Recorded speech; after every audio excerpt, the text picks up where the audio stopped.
अस्सलाम वालेकुम व्यूअर्स, आज मैं आप लोगों के साथ अपनी बहुत ही फेवरेट स्ट्रॉबेरी कस्टर्ड की रेसिपी शेयर करने जा रही हूँ। मुझे उम्मीद है आप लोग को ज़रूर पसंद आएगी। इसको बनाने के लिए मैंने लिया है स्ट्रॉबेरी कस्टर्ड। मार्केट में कई तरह के ब्रांड के अवेलेबल हैं, आप चाहें तो किसी भी ब्रांड का ले सकते हैं, रिज़ल्ट आपको सेम ही मिलेगा। ये पैकेट हम फुल यूज़ नहीं करेंगे, इसमें से मैं कुछ टेबल स्पून ही सिर्फ यूज़ करूँगी। साथ में मैंने लिए हैं 2 जेली के पैकेट, जिसमें फर्स्ट है बनाना जेली, आप चाहें तो किसी भी फ्लेवर की ले सकते हैं, और दूसरी है स्ट्रॉबेरी जेली। ये दोनों पैकेट फुल ही यूज़ होंगे, इसमें से हमें कुछ भी नहीं बचाना है। साथ में मैंने लिया है 1 लीटर दूध, मैंने डब्बे का दूध यूज़ किया है, आप चाहें तो आप खुला दूध भी यूज़ कर सकते हैं। मैंने लिए हैं कुछ ओरियो बिस्किट्स और कुछ कपकेक्स लिए हैं, आप चाहें तो जो बेकरी में डिफरेंट किस्म के केक्स अवेलेबल होते हैं वो भी यूज़ कर सकते हैं। बिस्किट्स को मैंने अच्छे से क्रश कर लिया है बेलन की मदद से, और जो केक्स हैं उनको मैंने क्यूब्स की फॉर्म में काट लिया है। चलिए स्टार्ट करते हैं अपनी रेसिपी। तकरीबन 1 लीटर के करीब दूध था, इसमें से मैंने हाफ कप जो है अलग कर लिया है, और बाकी सारा दूध जो है वो मैं इसमें डाल दूँगी, और अब हम इसे बॉयल करेंगे। दूसरी तरफ हाफ कप के करीब जो मैंने दूध बचा लिया था, उसमें मैं 6 टेबल स्पून के करीब कस्टर्ड ऐड करूंगी, और इसको अच्छे से घोल लेंगे ताकि इसमें कोई लम्स ना रहे। और दूध जो है आपने गर्म नहीं लेना है, नॉर्मली जो रूम टेम्परेचर पर दूध अवेलेबल होता है वही यूज़ करना है। ये देखिए कस्टर्ड जो है अच्छे से घुल चुका है। इस उबलते हुए दूध में 8 टेबल स्पून के करीब मैंने चीनी भी ऐड कर दी है। दूध को अच्छे से उबाल आ चुका है। अब इसमें हम अपना कस्टर्ड का जो मिक्सचर है वो ऐड करेंगे। ध्यान रखिएगा आपने आराम से ऐड करना है, और कंटिन्यूसली चम्मच जो है हिलाते रहना है, वरना इसमें गिल्टियाँ पैदा हो जाएंगी। तो आपने कंटिन्यूसली इसे विस्कर की मदद से या फिर चम्मच की मदद से हिलाते रहना। 2 से 3 मिनट के लिए हम इसे पकाएंगे।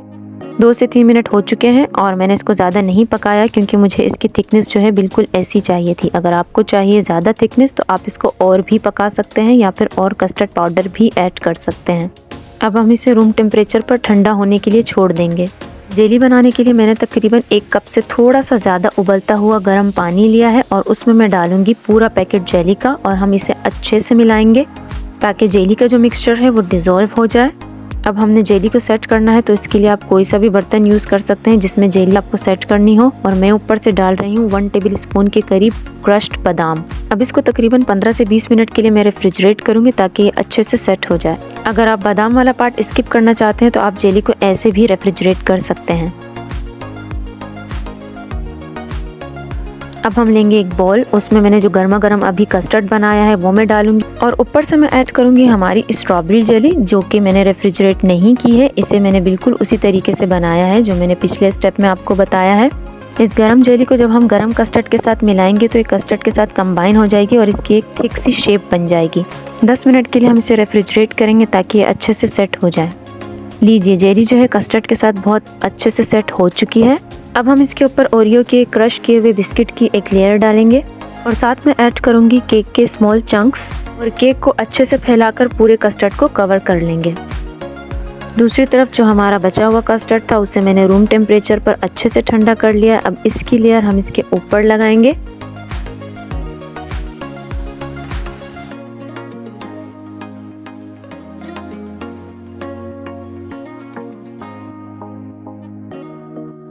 और इसे स्पून की मदद से अच्छे से सेट कर देंगे।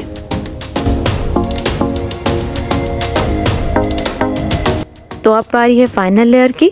इसमें भी जो फर्स्ट लेयर होगी हमारी वो ओरियो के क्रश्ड किए हुए बिस्किट्स की होगी, और जो जेली हमने रेफ्रिजरेट करके रखी थी वो अच्छे से सेट हो चुकी है। इसको मैं बड़े बड़े क्यूब्स की फॉर्म में काटूंगी, आप चाहें तो छोटे छोटे क्यूब्स की फॉर्म में भी काट सकते हैं।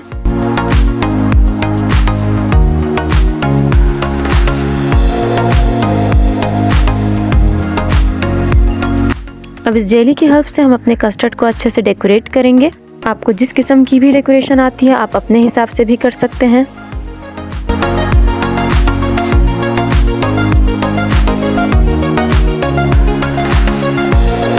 और ऊपर से ऐड करूंगी मैं थोड़े से बादाम, आप चाहें तो काजू पिस्ता कोई भी आपके पास ड्राई फ्रूट हो उसकी गार्निशिंग कर सकते हैं। तो लीजिए हमारा बहुत ही मज़ेदार डिलीशियस स्ट्रॉबेरी कस्टर्ड तैयार हो चुका है। इसे चिल करके सर्व कीजिएगा अपने फ्रेंड्स एंड फैमिली के साथ। अगर आपको मेरी ये रेसिपी पसंद आई है तो इसे ज़रूर लाइक कीजिएगा, और अगर आप न्यू है मेरे चैनल पर तो इसे ज़रूर सब्सक्राइब कीजिएगा। मिलेंगे आपसे नेक्स्ट वीडियो में एक और मज़ेदार रेसिपी के साथ। तब तक के लिए मुझे दीजिए इजाज़त। अल्लाह हाफिज़।